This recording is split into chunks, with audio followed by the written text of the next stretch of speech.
좋은 아침에 너무나 귀하신 여러분들과 함께 예배 드리게 된 것이 저도 얼마나 행복한지 하나님께 영광 돌리고 주의 사랑으로 여러분들을 사랑합니다. 할렐루야. 세례 요한은 정말 광야에서 외치는 불의 사자였어요. 그의 메시지는 아주 전곡을 찔렀고 사람들을 쓰러뜨리는 아주 강력한 은혜의 역사를 일궈냈습니다. 그는 설교할 때 아주 그림 언어가 굉장히 탁월했습니다. 그래서 예수님께서 오시는 걸 보고서 예수님에 대해서 소개할 때 한마디로 요한복음 1장 29절에 보니까 보라 세상주를 지고 가는 하나님의 어린 양이로다. 이스라엘 백성이 너무 잘 알 수밖에 없는, 날마다 그 제사를 드리는데 그 죄를 지고 대신 죽는 그 어린 양, 그 그림을 갖다가 예수님에게 딱 갖다 붙이면서 예수님은 바로 그러한 분이다 라고 하는 것을 아주 쉽고도 정확하게 그렇게 메시지를 전해줬습니다. 뿐만 아니라 자기 자신은 어떤 존재인가, 물론 여기 3절에도 나오지만 요한복음 1장 23절에 이르되 나는 선지자 이사야의 말과 같이 주의 길을 곧게 하라고 광야에서 외치는 자의 소리로라. 너무 멋있잖아요. 내가 누구냐? 나는 광야에 외치는 자의 소리다. 소리는 의미를 전파하고 뜻을 전해주지만은 공중에 아스라이 사라져버리는 것처럼 의미와 핵심이신 예수를 전하고 나는 이 광야에서 사라져가는 그런 존재일 뿐이다. 자기 정체성을 분명히 하면서 이렇게 그림원으로 정확하게 보여줬습니다. 오늘 또한 자기의 하는 사역의 역할과 예수님의 사역의 역할을 비교하면서 11절에도 보면은 자신은 물로 세례를 주지만은 뒤에 오신 예수 그리스도는 나보다 더 크신 분이고 그분은 성령과 불로 세례를 주시는 분이다, 이렇게 얘기를 했습니다. 여러분, 물로 씻는 것도 깨끗해질 수 있지만은 아주 불로 확 태워가지고서 아주 정결하게 하고 깨끗하게 하는 그런 역사를 주님께서 하시겠다라고 말씀하고 있는 것입니다. 그러면서 또 12절에 아주 중요한 그림 언어를 얘기해 주고 있습니다. 여기 12절에 보면은 손에 키를 들고 자기의 타작 마당을 정하사 알곡은 모아 곡간에 들이고 쭉정이는 꺼지지 않는 불에 태우시리라, 그렇게 얘기를 하고 있습니다. 자, 여러분 상상해 보십시오. 농부가 곡식을 다 걷어가지고요, 이제 도리깨로 이삭을 털어냅니다. 그리고 계속 두들겨 가지고서 나중에는 키에다 집어넣고서 바람에다 대고 이렇게 흔들어 주면은 껍질 쭉정이는 다 날아가고 알곡만 남게 되죠. 그 그림을 여러분 한번 상상해 보세요. 아마 쉽게 우리가 상상할 수 있는 그런 아주 쉬운 그림이죠. 그리고 알곡은 모아가지고 곡간에 집어넣고 창고에 집어넣고 쭉정이는 갖다가 불에 태운다라고 하는 것입니다. 오늘 이 본문에서 이 세례 요한이 얘기한 이 그림의 비유는 우리 신앙생활에 있어서 너무너무 중요한 그런 비밀을 우리에게 가르쳐 줍니다. 저는 오늘 성령님께서 저와 여러분의 귀를 활짝 열으셔가지고 세례 요한이 이렇게 말한 이 그림 언어의 이 비밀을 환히 깨달아서 신앙생활에 큰 유익이 될 수 있기를 주님의 이름으로 축원합니다. 이 알곡과 껍질, 이거는 아주 같이 가는 중요한 관계를 가지죠. 이 알곡은 껍질 안에서 자랍니다. 이 껍질은 알곡이 어느 정도 잘 무르익을 때까지 잘 보호하는 그런 역할을 하게 되는 것입니다. 그러니까 어느 정도까지 거의 생명적 관계라고 볼 수 있겠죠. 이 껍질이 없이 그 안에서 곡식이 여물 수가 없습니다. 예. 껍질은 정말 중요한 역할을 합니다. 그런데 이 곡식이 다 자라서 나중에 이제 타작할 때는 이 껍질은 필요가 없다는 것입니다. 그래서 자동 폐기가 된다고 하는 것입니다. 이 백과사전에 들어가 보면 오늘 이 본문에 말하는 쭉정이가 뭔가 할 때 껍질만 있고 속에 알맹이가 들어지지 않은 곡식이나 과일 따위의 열매를 쭉정이다, 그렇게 얘기합니다. 그래서 그 알맹이가 곡식에 빠져나갔거나 혹은 처음부터 아예 이 속은 없어가지고서 그냥 겉만 있는 그런 상태로 있었던 것, 이런 것들이 다 쭉정이라고 볼 수가 있게 되고 결국 이것은 다 나중에는 불에 던져 사르는 것이 된다라고 하는 것입니다. 자, 그럼 여기 비유에서 알곡은 뭔가? 알곡은 복음과 신앙생활의 본질이라고 볼 수가 있겠죠. 껍질이라고 하는 것은 이 복음과 신앙생활을 잘 보호하고 자라게 하기 위한 형식이나 방법 같은 것이 아닌가 그렇게 생각이 됩니다. 여러분, 자, 우리가 이걸 잘 이해하기 위해서 성경에 나오는 이스라엘을 한번 생각해 보십시다. 이스라엘은 하나님의 선택된 백성이었죠. 그들이 쓰고 있는 언어가 바로 구약의 성경에 기록된 그런 언어입니다. 특별히 그들은 하나님이 주신 율법과 제사를 가지고 있었습니다. 자, 이 모든 것들을 통해서 그들은 하나님과 깊은 교제를 하고 하나님의 뜻을 이루어가고 또 하나님의 신앙과 그 영광을 세상 속에 널리 펴는 그런 삶을 살도록 하셨습니다. 이것이 바로 신앙생활의 본질입니다. 그런데 지나다 보니까 이 본질은 자꾸 퇴색되고 사라져버리게 됐습니다. 율법이 있고 제사가 드려지고 모든 절기들이 시행되긴 하는데 그 하나님을 향한 사랑의 마음, 또 하나님의 뜻을 펼쳐나가는 것, 하나님의 영광을 이뤄나가는 이 본질적인 것들이 자꾸 사라지게 되었다는 것입니다. 하나님은 계속 이것을 지적하시죠. 그래서 이사야서 29장 13절에 보니까 주께서 이르시되 이 백성이 입으로는 나를 가까이하여 입술로는 나를 공경하나 그들의 마음은 내게서 멀리 떠났으니 그들이 나를 경외하면 사람의 계명으로 가르침 받았어. 그냥 겉으로 가르침만 받아가지고 입술로만 하지 마음이 내게서 멀어졌구나. 또 이사야서 1장 11절에 여호와께서 말씀하시되 너희의 무수한 재물이 내게 무엇이 유익하뇨? 나는 수량의 번제와 살찐 짐승의 기름이 배불렀다. 나는 수송아지나 어린 양이나 수염소의 피를 기뻐하지 아니하노라. 너희가 내 앞에 보이러 오니 이것을 누가 너에게 요구하였느냐? 내 마당만 밟을 뿐이니라. 헛된 재물을 다시 가져오지 말라. 분향은 내가 가증 여기는 바요 월삭과 안식일과 대회로 모이는 것도 그러하니 성의와 아울러 악을 행하는 것을 내가 견디지 못하겠노라. 마음은 떠났고 생각도 다 없어졌는데 형식만 지키고 있으니 싫어하는 정도가 아니라 아예 가져오지 말라. 내 제사 받지 않겠다. 내용 없는 껍데기 다 쓸데없다 라고 하는 것을 말씀해 주고 있는 것입니다. 우리 신앙생활 하다 보면 이런 형태가 이루어질 수 있다라고 하는 것입니다. 이런 것을 여러분 염두에 두고 세례 요한이 오늘 비유를 얘기한 본문의 배경을 한번 살펴보는데요. 여기 7절에 보니까 요한이 많은 바리새인들과 사두개인들이 세례 베푸는 대로 오는 것을 보고 이르되 독사의 자식들아 누가 너희를 가르쳐 임박한 진노를 피하라 하더냐 그랬습니다. 왜 이 요한이 이 비유를 했느냐고 하면은 세례를 주고 있는데 바리새인들하고 사두개인들 당시의 종교인들이죠. 와 그 앞에 오는 겁니다. 거기에다 대고 독사의 자식들아 이렇게 하면서 이 그림 언어를 얘기해 준 건데요. 이 바리새인이라고 하는 것은 원래 페슈림이라고 하는 히브리서 원말인데 분리주의자라고 하는 뜻이 있습니다. 세상에 아주 속된 거, 더러운 거, 문제 있는 거 이런 것들하고는 뚝 떨어져 가지고 분리되어서 아주 거룩하고 성스럽게 살겠다. 하나님의 율법만 열심히 지키며 살겠다고 노력하는 그런 사람들이죠. 그래서 이런 모습에 대해서 누가복음 18장에 잘 나와 있는데요. 이제 세리와 이 바리새인이 기도하러 올라갔던 그런 장면이 있는데 누가복음 18장 11절에 보니까 바리새인은 서서 따로 기도하여 이르되 서서 따로 이 분리죠. 난 전 더러운 놈하고 같이 못 있습니다. 난 저하고 원래 다릅니다. 그리고 딱 서가지고서 따로 서서 기도하여 이르되 하나님이여 나는 다른 사람들 곧 토색, 불의, 간음하는 자들과 같지 아니하고 이 세리와도 같지 아니함을 감사하나이다.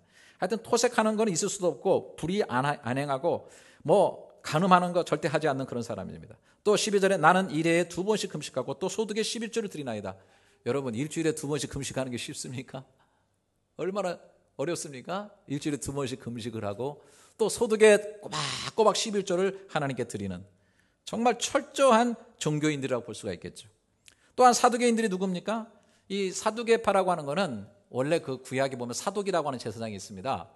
아주 다윗 시대에 다윗에게 아주 충성을 다한 제사장이거든요. 그 사독이라는 이름이 이제 변해가지고 그 파가 사두개파로 내려왔다고 그렇게 학자들이 얘기를 합니다. 그러니까 뭐예요? 주로 제사장이나 레위 지파 사람들이고 성전에서 그 제사하는 일들이나 하나님 섬기는 그런 일들을 하고 있는 그런 사람들입니다. 그리고 전통을 중시합니다. 굉장히 보수적입니다. 이제 그러다 보니까 또 상당히 현세적입니다. 그래서 뭐 영적인 일 이런 것들은 좀 무감각합니다. 그래서 사도행전 23장 8절에 보면 이는 사두개인은 부활도 없고 천사도 없고 영도 없다 하고 바리새인은 다 있다미라. 바리새인과 이 사두개인이 달라지는 것은 바리새인들은 천사도 있고 영도 있고 또 부활도 있다라고 하는데 이 사두개인들은 그런 것이 없다고 합니다. 아주 현세지향적이고 그리고 성전에서 일을 하면서 특권을 누리면서 아주 멋있는 옷을 입고 그리고 종교적인 일을 하는 그런 사람들입니다. 자, 여러분 한번 생각해 보십시오. 아주 열심히 이것도 지키며 저것도 지키며 신앙생활 잘하는 사람들 앞에 또 혹은 거룩한 성복을 입고 종교인의 리더로 활동하는 사람들, 예를 들어서 저 같은 이 강단에 있는 목사라든지, 혹은 또 천주교에서 사제들이 거룩한 옷을 입고, 또 회교도의 이맘들이, 또 불교에는 승려들이 옷을 입고서 이렇게 업무를 수행 중이고 종교 활동을 하고 있는데, 어떤 사람이 딱 나와가지고 손가락질 딱 하면서 이 독사의 자식아, 그것도 모자라가지고 네가 하나님의 진노를 피할 줄 아냐? 하나님의 진노가 너에게 있을 거야.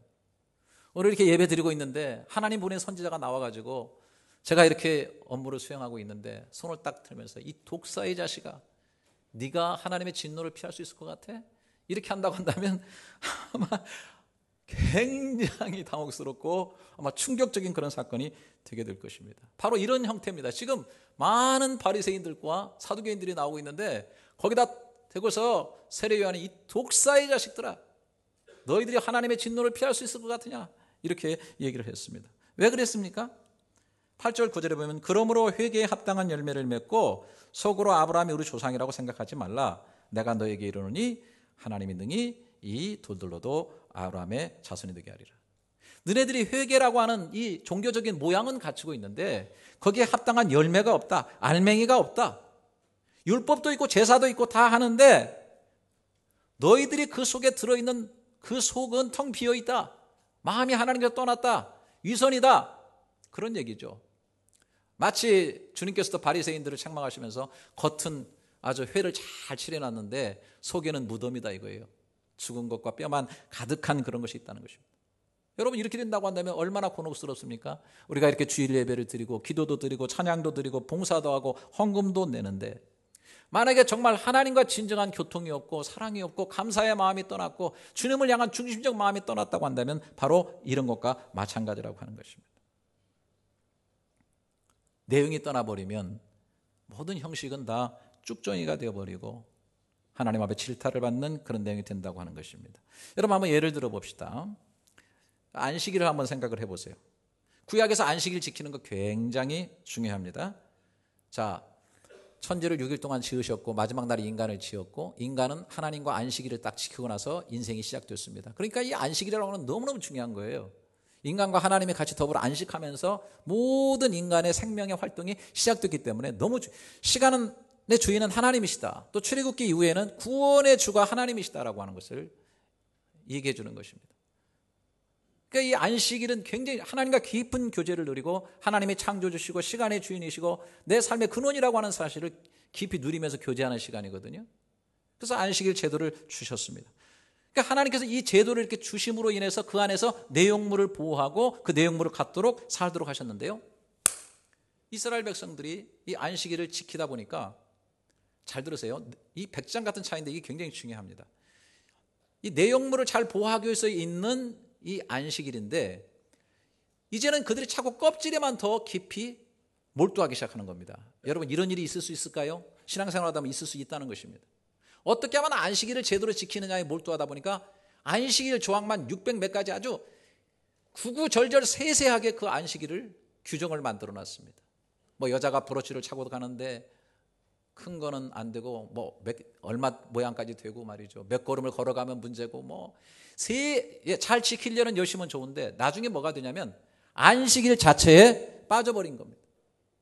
안식일을 지켜야 된다고 이 사실에 빠져가지고 율법이 아주 무거운 짐이 되고 내용물은 점점 말라 비틀어집니다. 하나님과의 그 생동적인 교제, 하나님과의 깊은 관계, 그 생명의 역사, 이런 것들은 점점 고갈되어 버리고 점점 껍질만 추구하게 되는 그런 상태가 된 거예요. 그래서 결국은 이것은 당연히 예수님과 갈등을 빚게 돼 있어요.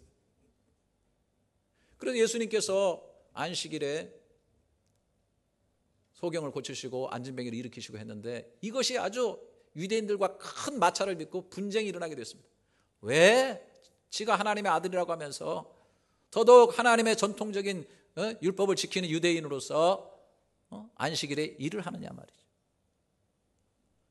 예수님은 내용을 얘기합니다. 원래 얘기합니다. 안식일은 사람을 위해 있는 거야. 내가 또 안식일의 주인이야. 지나가다가 소가 구덩이에 빠졌는데 안식이라고 안 거지겠어? 안식일이라고 하는 것은 하나님과의 생명적 관계 속에서 이루어지는 거야. 생명이 중요한 거야. 주님께서 내용을 다시 살리시고 내용을 얘기하시는 겁니다. 그런데 요즘 또 보게 되면은요, 그 안식교라든지 또 이단인 그 하나님의 교회, 다 이단입니다만은 예수가 안식일의 주인이기 때문에 안식일을 토요일 날 정확하게 지켜야 된다네. 여러분, 안식일을 지키는 건 중요한 겁니다. 그런데 안식일이요, 구원의 조건으로 쑥 들어오면 그거는 이단입니다. 여러분, 우리가 안식일의 주인이신 주님께서 안식 후 첫날에 주일에 부활하셨기 때문에 우리는 이렇게 주일 예배를 드리고 있는데요, 어떤 분이 만약에 예배는 주일에만 드려야 된다, 또 토요일 날 드리는 것은 무조건 잘못된 것이고, 예배는 주일에만 드려야 되고 주일날 드리지 않으면 구원에 문제가 있다라고 만약에 누가 주장한다고 한다면 그 사람은 분명히 이단입니다.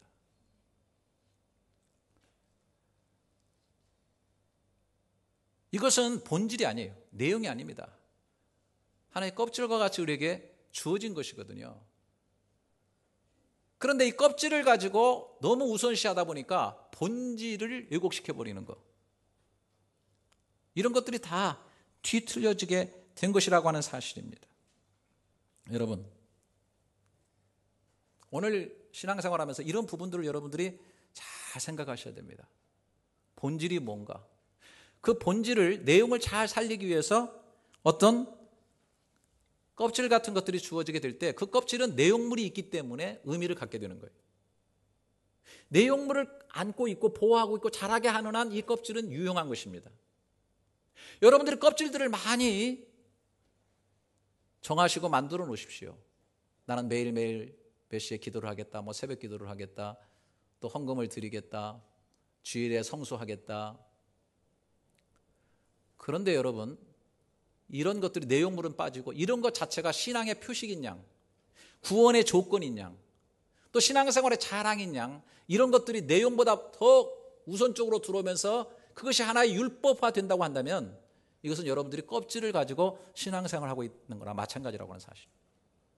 하지만 내용이 분명히 있기 때문에 그 내용을 잘 보호하기 위해서 이렇게 껍질을 잘 중요시 여기고 만들어가는 것 또한 굉장히 중요한 것입니다. 어디까지는요?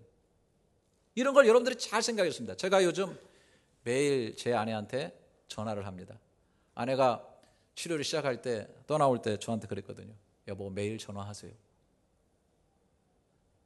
처하 태평.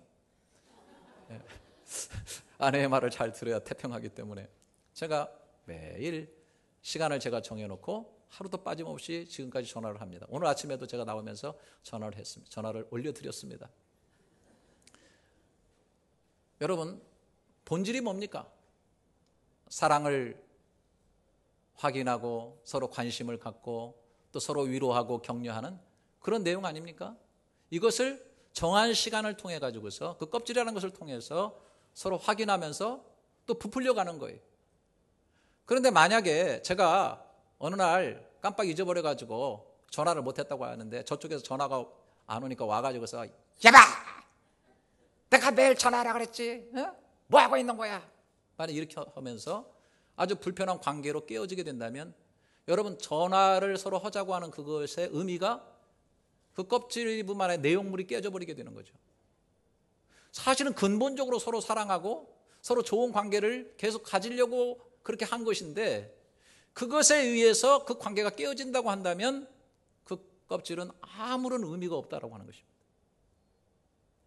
우리의 신앙생활 마찬가지예요. 여러분, 기도하고 봉사도 많이 하시고 여러 가지 헌금도 하시고 하는 이런 것들이 하나님과의 관계를 증진시키고 사랑을 무르익게 하고 내 믿음이 깊어지게 하면서 하나님의 충만한 것들을 누려가며 하나님의 복을 누리고 또 나눠가는 그런 삶으로 발전한다고 한다면 중요한 것인데, 이런 것들이 오히려 걸림돌이 되고 나를 무겁게 하고 쓰러지게 한다고 한다면 여러분들이 그것을 잘 생각해 봐야 된다고 하는 것입니다.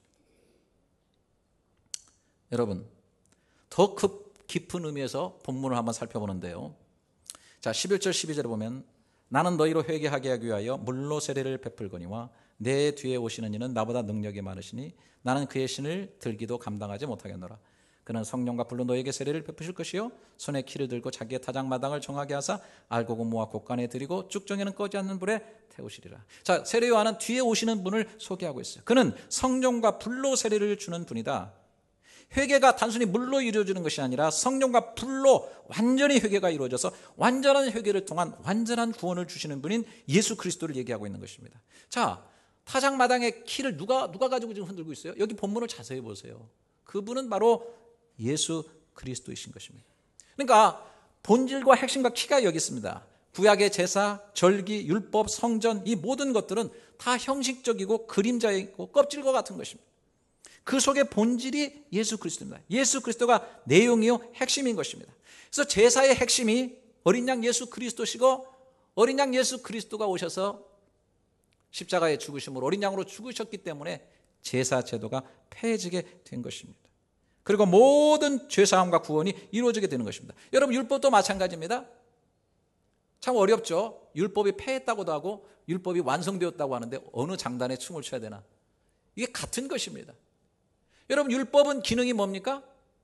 율법을 물론 지켜야 살고 지키지 않으면 죄 때문에 죽게 되는 것인데, 사실 이 율법은요 거울과 같다고 성경은 우리에게 해석을 해주고 있습니다. 우리 모두를 보여주는 거예요. 율법이라는 거울이 있기 때문에 내 얼굴에 뭐가 묻었구나, 내가 죄인이구나 라는 것을 더더욱 철저하게 깨닫게 되는 것입니다. 그러면 그 거울을 본 다음에 그 다음에 어떻게 합니까? 더러운 곳이 묻을 때 내가 가서 씻게 되는 것입니다. 가서 씻게 해주는 기능을 누가 합니까? 거울이 우리에게 가르쳐 주는 겁니다. 그래서 율법은 우리를 그리스도로 인도하는 몽학선생과 같다, 그렇게 얘기를 합니다. 율법은 어떤 기능을 합니까? 율법이 구원을 주는 게 아니에요. 그 율법이 우리가 죄인임을 깨닫고 그리스도를 발견하고 그리스도에게 가도록 몽학선생의 역할을 해준다고 하는 것입니다. 결국 율법도 그리스도에게로 가게 하는 것이고, 그리스도를 제대로 발견하면 율법은 완성이 되었을 뿐 아니라 또 율법은 사실은 폐기된 거나 마찬가지인 것입니다. 완성되면서 폐기된 거예요. 그러니까 이 두 가지 얘기가 다 맞는 것입니다. 신앙생활의 본질 중에 본질, 핵심 중에 핵심이 전부 다 예수 그리스도 안에서 이루어지게 되는 것이에요. 이게 신앙생활에서 빠지게 되면 신앙생활은 바로 껍질만 남게 된다는 사실을 분명히 알아야 됩니다. 캐톨릭에서 세운 교황께서 한국에 오셨습니다. 아주 종교적이십니다. 낮은 곳으로 향한 소탈한 그의 모습, 참 여러 가지로 훌륭하다고 생각을 합니다. 진심으로 그렇게 생각을 합니다. 조금은 섭섭한 것도 있습니다. 그분도 하나님의 종이고 저도 하나님의 종인데, 저 열린교회 대열린교회 담임 목사 아닙니까? 근데 그분이 한국에 오니까 대통령이 나와서 영접하는데 저는 아무도 나오질 않습니다. 이 조그마한 탈을 타고 그 캐톨릭 대사관에 가서 주무신다고 온 매스컴이 찬사를 보내는 난리인데, 저는 가서 전철을 타고 남의 집에 자는데도 아무런 반응이 없습니다.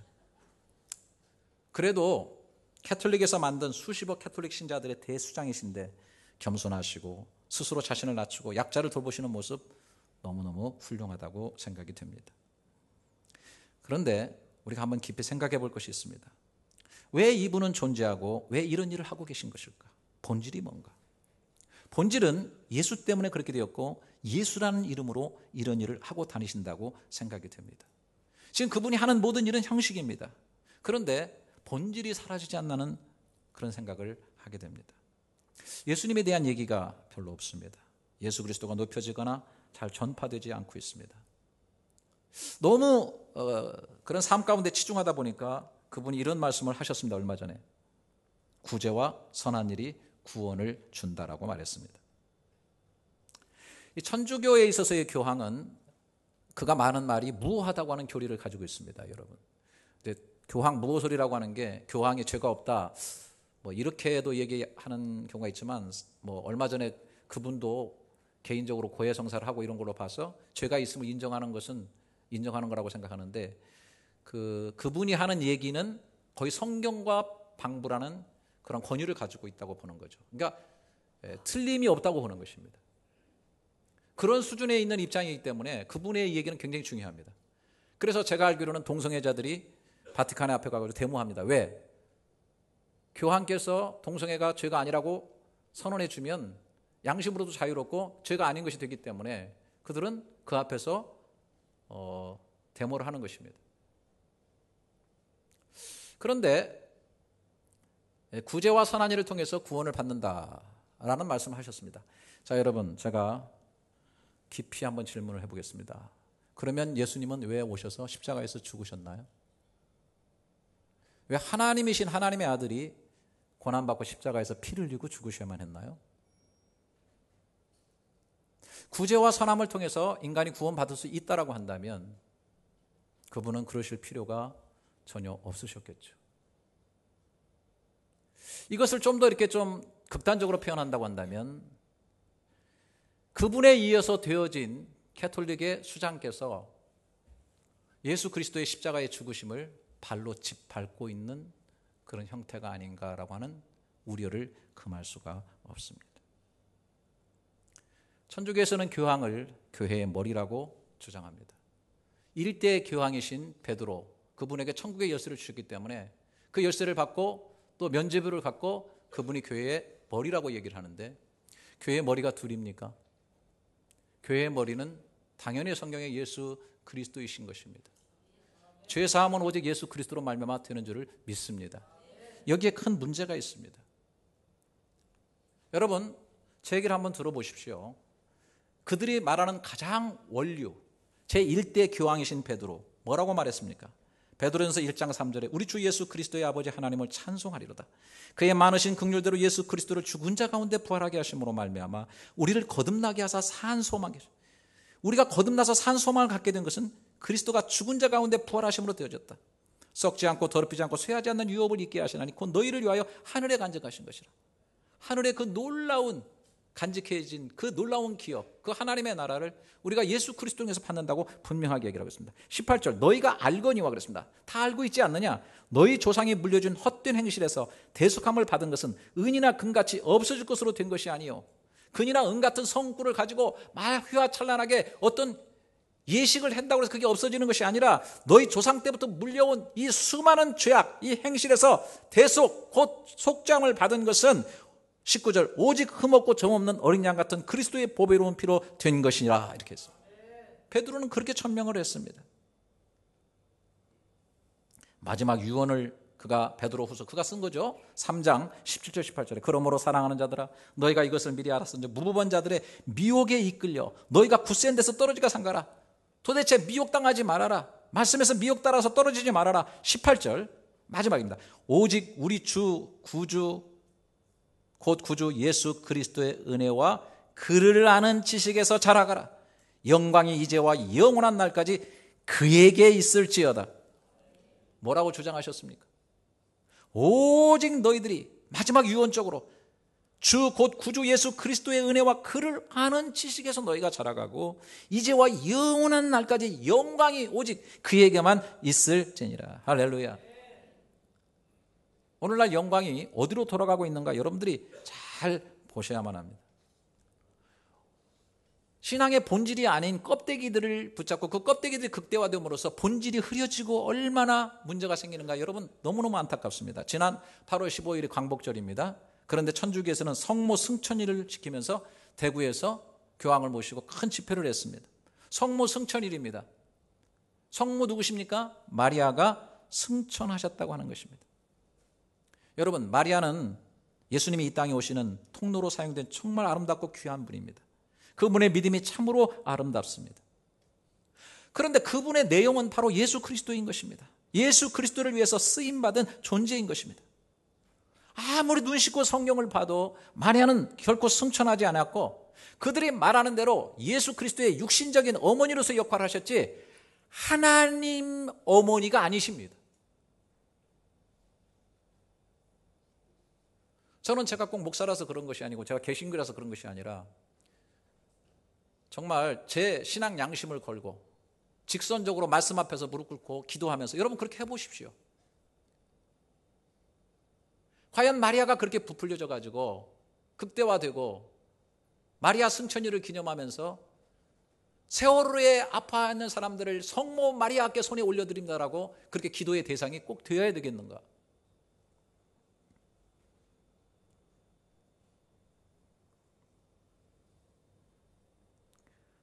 오늘 세례 요한이 있다고 하면 뭐라고 말할 것인가? 아름답고 호화로운 종교적인 옷을 입고 성전에서 일을 하고 게다가 율법을 잘 지키는 것 같은 모습으로 나타났지만 오늘 본문의 말씀을 들려줄 것이 아니겠는가? 여러분, 이왕에 말이 났으니까 얼마 전 부활절을 앞두고 바티칸 대변인 살바도르 추기경이 공식적으로 이런 말을 했습니다. 여러분 아마 자료를 통해서 다 보셨을 줄 압니다. 지금 상황에선 예수님의 재림이 있을 것 같지는 않습니다. 너무 오랜 시간이 지났습니다. 예수님은 사람들에게 선을 베푸시면서 많이 지치셨을 겁니다. 요한복음 14장에 기록된 다시 오실 것이라는 약속을 주셨을 당시 아마도 예수님은 포도주를 마시고 있었을 겁니다. 물로 포도주를 만드시는 일에는 좋은 면과 나쁜 면이 있죠. 우리도 술에 취했을 때는 지키지 못할 약속을 하는 경우가 있습니다. 예수님도 마찬가지입니다.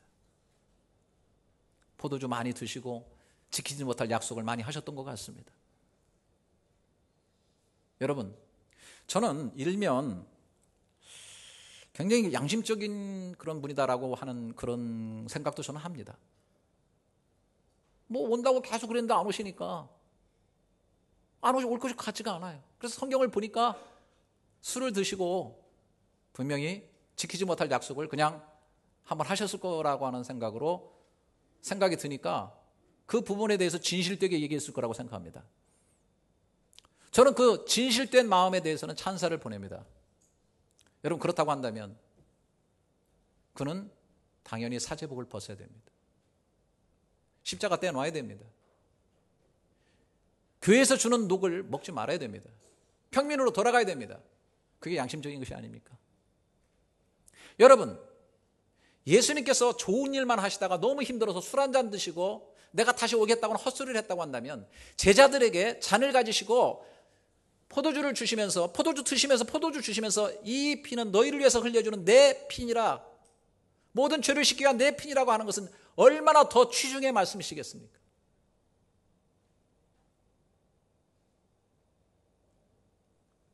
그렇다고 한다면 왜 미사를 집전하고 왜 떡과 포도주를 나눠야만 합니까? 핵심이 빠졌어요. 여러분 분위기가 좀 다운된 것 같아서 제가 재밌는 얘기를 하나 할 텐데요. 마음껏 웃어주시기를 바랍니다. 어느 중환자실에 특별한 방이 있었는데 거기에 이상하게도 몇 달 새 11시에서 11시 10분 정도 되면 환자들이 죽어 나오는 겁니다. 참 놀랄 일이죠. 그래서 의사들이 모여가지고서 유리로 그 방에 환히 들여다보는 옆방에 모여가지고서 지켜보기로 했습니다. 숨을 죽여가면서 지켜보는데 11시가 됐습니다. 하얀 가운을 입고 뒤집어 쓴, 그리고 마스크를 쓴 병균을 철저히 보호하기 위해서 한 분이 11시가 되니까 들어오시는데 그분은 바로 온 지 몇 달 되는 청소부 아줌마셨습니다. 이분이 딱 들어오더니 산소호흡기 코드를 딱 빼고 진공청소기 코드를 딱 꽂는 것이었습니다.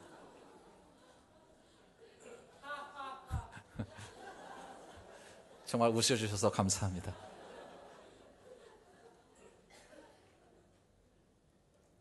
여러분, 청소가 중요합니까? 진공청소기가 중요해요. 산소호흡기를 빼면 안 되죠. 그게 핵심입니다. 본질입니다. 여러분, 우리 신앙생활의 본질이 뭡니까? 하나님의 말씀이고 그 말씀 속에 본질이 있습니다. 그걸 붙잡아야 돼요. 여러분, 골로새서 2장 16절에 이렇게 말씀하고 있습니다. 그러므로 먹고 마시는 것과 절기나 초하루나 안식일을 이유로 누구든지 너희를 비판하지 못하게 하라. 여러분, 구약에 보면 뭐 이거 먹어야 된다, 저거 먹어야 된다, 뭐 먹지 말아야 된다, 또 절기 지켜라, 또 초하루, 안식일. 자, 17절 잘 들으세요.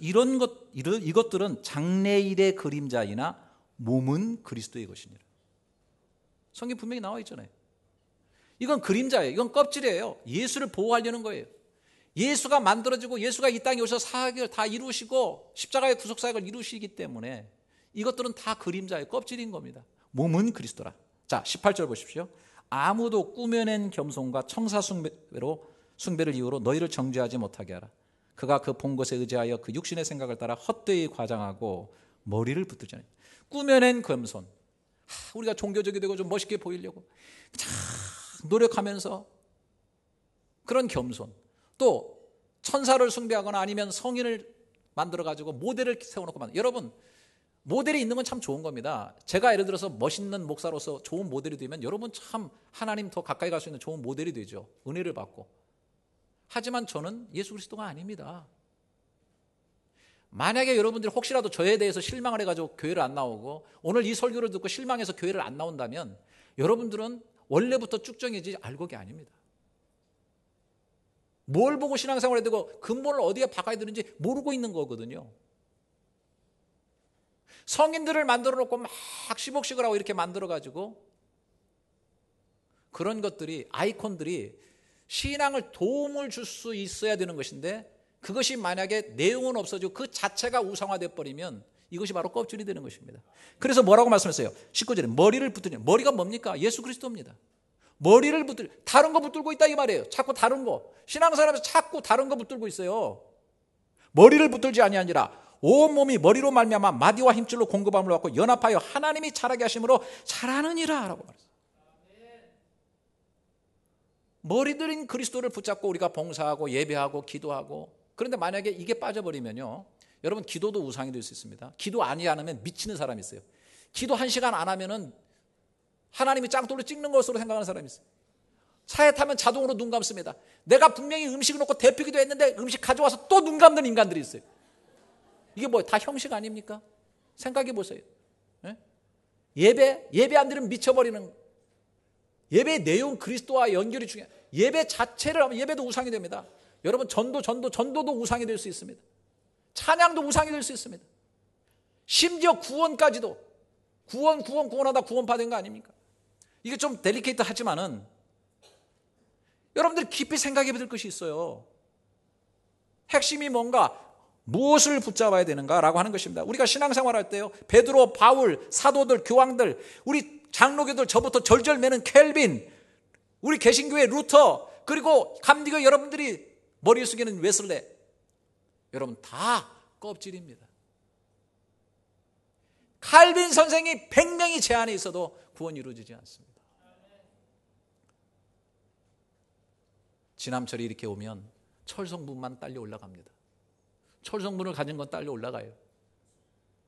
종이장은 안 됩니다. 아무리 아름다운 그림도 안 됩니다.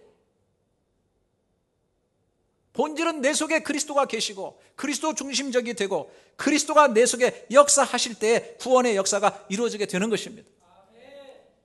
우리 신앙생활이요, 본질을 잘 붙잡고 해야 됩니다. 그래서 다시 노심초사 말씀드리지만 이 본질이 있기 때문에 껍질들이 필요합니다. 껍질들을 무시하지 마십시오. 잘 설정하십시오. 그러나 그 껍질들 속에는 내용물이 잘 자라야 됩니다. 할렐루야. 여러분의 봉사 속에, 여러분의 기도 속에, 여러분의 예배 속에, 여러분의 주일 성수 속에, 여러분의 드리는 그 헌금 속에 그리스도와의 깊은 관계와 열매 맺음과 여러분들의 성품이 변함과 여러분들의 성장함과 신의 성품으로 바뀌어짐의 아름다운 역사들이 열매로 자라가시기를 주님의 이름으로 축원합니다. 그리고 내 자신이 알곡이 될 뿐 아니라 내가 하는 모든 일들이 알곡되게 하십시오. 껍질들을 잘 만들어가지고 거기다 내용물을 이렇게 하세요. 이렇게 해가지고 하나하나 그 내용물들이 잘 자라가지고 기도 응답 열매도 있고, 전도하니까 생명 구원의 열매도 있고, 열심히 노력하니까 그것이 이루어지는 열매도 있고, 주님이 주시는 축복의 열매도 가득하시기를 주님의 이름으로 축원합니다. 시편 1편에 보니까 진짜 복 있는 사람이 어떤 사람이에요? 복 있는 사람은 시냇가에 심은 나무처럼 그 뿌리가, 본래가 하나님의 말씀 속에 잘 박혀 있으니까 때를 떠라 열매를 맺고 그 잎사귀가 마르지 않은 같으니 하는 모든 일이 다 형통하리로다. 악인은 그렇지 아니하며 바람에 나는 겨와 같도다. 쭉정이라는 겁니다. 인생 아무리 훌륭하게 살고 멋있게 살고 정말 제가 목사 노릇 잘해가지고 뭐 사람들의 추앙을 받고 높은 위치에 올라가서 그런 사람이 되었다 할지라도 제가 예수 가리고 예수 나타나지 아니하고 제 속에 예수 없으면요, 바람에 나는 겨와 같은 인생입니다. 살수록 허무해지고 쭉정이 되어지고 껍질 되어지는 그런 인생, 그런 신앙생활, 고통스러운 신앙생활인 것입니다. 사랑하시는 여러분, 본질을 잡으십시오. 예. 주님을 꽉 잡으시기를 주님의 이름으로 축원합니다. 핵심 되신 주님을 잡으시고 그 주님 안에서 모든 것들을 알곡으로 만들어가는 그런 신앙생활. 그래서 타작마당에서 주님이 퀴즈를 하실 때 나 자신뿐 아니라 내가 관련된 모든 것들이 다 알곡되어 주님 앞에 드리워지는 영광스러운 삶들이 될 수 있기를 주님의 이름으로 축원합니다. 기도하겠습니다. 하나님 감사해요.